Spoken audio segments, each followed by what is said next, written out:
भारतीय संस्कृति और इतिहास दोनों में ही कथाओं के माध्यम से मनुष्य मात्र को प्रेरित करने का प्रयास किया गया है। आइए मैं एक कथा सुनाता हूँ।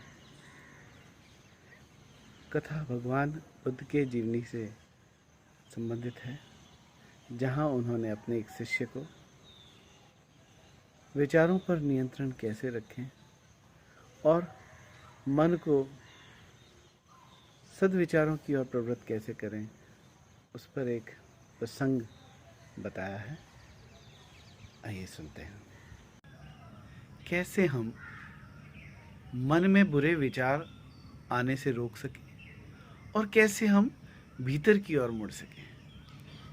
महात्मा बुद्ध ने एक राजकुमार को दीक्षित किया और वह राजकुमार अपनी साधना में लीन था।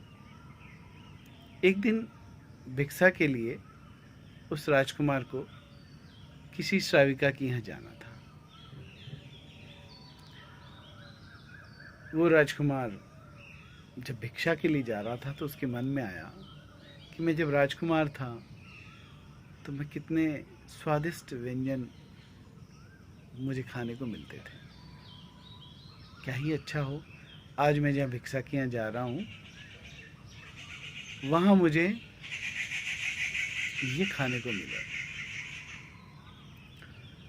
अब वो भिक्षुक उन भद्र महिला के द्वार पे पहुंचा। उन्होंने स्वागत किया, बड़े सत्कार के साथ उन्हें बिठाया और वो खाना बनाने चली गई।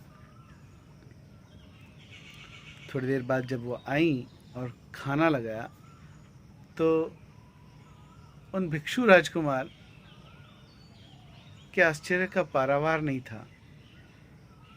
आज भोजन में वही बना था जिसकी उन्होंने मन में कल्पना की थी। बहुत प्रसन्न हुए। फिर उनके मन में आया कि देखो, मैं कितने बड़े राजपाट को त्याग कर भिक्षुक बना।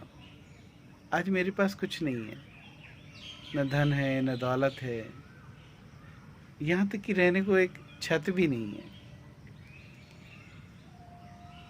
तो वो भद्र महिला आई और बोली, आप ऐसा क्यों सोचते हैं?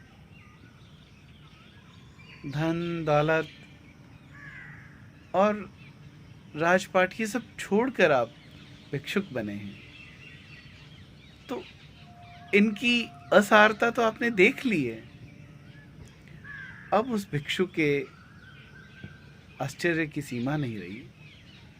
उन्होंने उस महिला से पूछा कि आपको मेरे मन के विचार कैसे ध्यान में आए?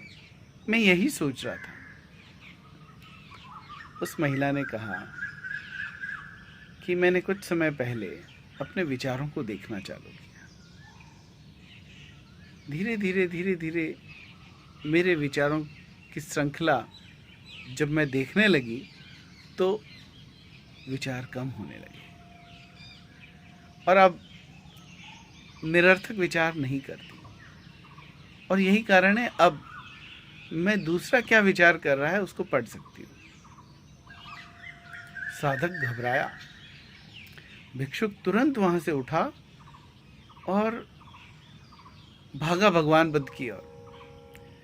जाके भगवान बुद्ध से कहा, प्रभु मैं कल से वहां भिक्षा के लिए नहीं जाऊंगा। बुद्ध थोड़े चकित हुए, पूछा क्यों, क्या हुआ? भगवान, वो महिला तो किसी के भी मन के विचारों को पढ़ लेती है और ये सही है। जब मैं उनके यहाँ भिक्षा के लिए जा रहा था तो मेरे मन में उस महिला की सुंदरता को लेकर विचार आए। मैंने कुछ सोचा और वहाँ जो जो बातें मेरे मन में आ रही थी वो सब जान पा रही थी। भगवान बुद्ध ने कहा, तुम कल फिर वहीं भिक्षा के लिए जाओगे और जब तक मैं तुम्हें मना नहीं कर देता तब तक तुम्हें भिक्षा के लिए प्रतिदिन वहीं जाना है। भिक्षु के लिए कोई दूसरा उपाय नहीं था। दूसरे दिन वह पुनः